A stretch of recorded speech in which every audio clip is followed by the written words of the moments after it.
پاک افغان سرحد کو Durand line کے نام سے بھی یاد کیا جاتا ہے۔ ڈیورنڈ لائن اس تاریخی معاہدے کے نتیجے میں وجود میں آیا جو امیر عبد الرحمان اور سر مارٹیمر ڈیورنڈ کے درمیان طے پایا تھا۔ افغانستان نے ابھی تک افغان سرحد کو دل سے قبول نہیں کیا۔ یہی وجہ ہے کہ پاک افغان سرحد پر اکثر کشیدگی بھی دیکھنے میں آتی ہے۔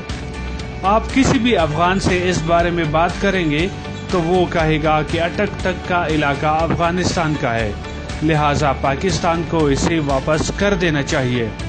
دوستو، آج میں پاک افغان سرحد یا ڈیورنڈ لائن کے حوالے سے بات کروں گا کہ کیا واقعی یہ سرحدی لکیر 100 برس کے لیے کھینچی گئی تھی؟ کیا برطانیہ کے ہندوستان سے رخصت ہوتی ہی یہ معاہدہ ختم ہو گیا تھا؟ کیا پاکستان کو یہ علاقہ واپس افغانستان کو دینا چاہیے؟ میں ہوں باسط راہی اور آپ دیکھ رہے ہیں حقائق انفو یوٹیوب چینل، ہمارے ساتھ رہیے۔ جی دوستو، اگر یہ ویڈیو آپ کے پاس براؤزر میں اوپن ہو رہی ہے تو یہ 3 ڈاٹس پر کلک کر کے اوپن ان یوٹیوب کلک کر لیں۔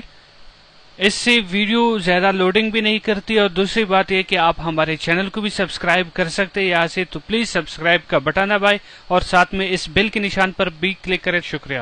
جی دوستو، سب سے پہلے بات کرتے ہیں کہ افغانستان کے تجزیہ نگار اس بارے میں کیا کہتے ہیں۔ اکثر افغان تجزیہ نگاروں کے مطابق 14 اگست 1947 سے پہلے جب پاک و ہند پر برطانیہ کا قبضہ تھا، برطانیہ کو ہر وقت یہ فکر لاحق رہتی تھی کہ شمال مغربی سرحدی صوبے پر روس کا اقتدار نہ بڑھ جائے یا خود افغانستان کی حکومت شمال مغربی سرحدی صوبے کے اندر گڑبڑ پیدا نہ کر دے۔ ان اندیشوں سے نجات حاصل کرنے کی خاطر وائسرائے ہند نے والی افغانستان امیر عبد الرحمان سے مراسلت کی اور ان کی دعوت پر ہندوستان کے وزیر امور خارجہ مارٹیمر ڈیورنڈ ستمبر 1893 میں کابل پہنچ گئے۔ نومبر 1893 میں دونوں حکومتوں کے مابین 100 سال تک ایک معاہدہ ہوا جس کے نتیجے میں سرحد کا تعین کر دیا گیا جو ڈیورنڈ لائن کے نام سے موسوم ہے۔ اس معاہدے کے تحت کچھ علاقہ افغانستان کا قرار پایا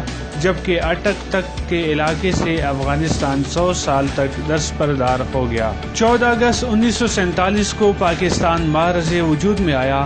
پاکستان کی حکومت نے اپنے آپ کو برطانیہ کا اصلی وارث سمجھتے ہوئے یہ معاہدہ برقرار رکھا اور کئی سال تک افغانستان کی حکومت کو مالی معاوضہ بھی دیا جاتا رہا، جبکہ دوسری جانب پاکستانی تجزیہ نگاروں کے مطابق حقائق کچھ اور ہے۔ دراصل 1893 میں جو ڈیورنڈ لائن کھینچی گئی تھی وہ 100 برس کے لیے تھی ہی نہیں، بلکہ امیر عبد الرحمان اور سر مارٹیمر ڈیورنڈ نے جس سمجھوتے پر دستخط کیے تھے اس کی میعاد دستخط کنندہ بادشاہ کی زندگی تک تسلیم کی گئی تھی۔ اس سمجھوتے میں یہ بات بھی شامل تھی کہ افغانستان اپنی ضرورت کا اسلحہ ہندوستان کے راستے درآمد کر سکتا ہے اور برطانوی ہند افغان بادشاہ کو سالانہ 18 لاکھ روپے کی گرانٹ بھی دے گا۔ چنانچہ امیر عبد الرحمان کی وفات کے ساتھ جیسے ہی معاہدہ ختم ہوا، برطانوی ہند نے نئے انتظامات وضع ہونے تک سالانہ گرانٹ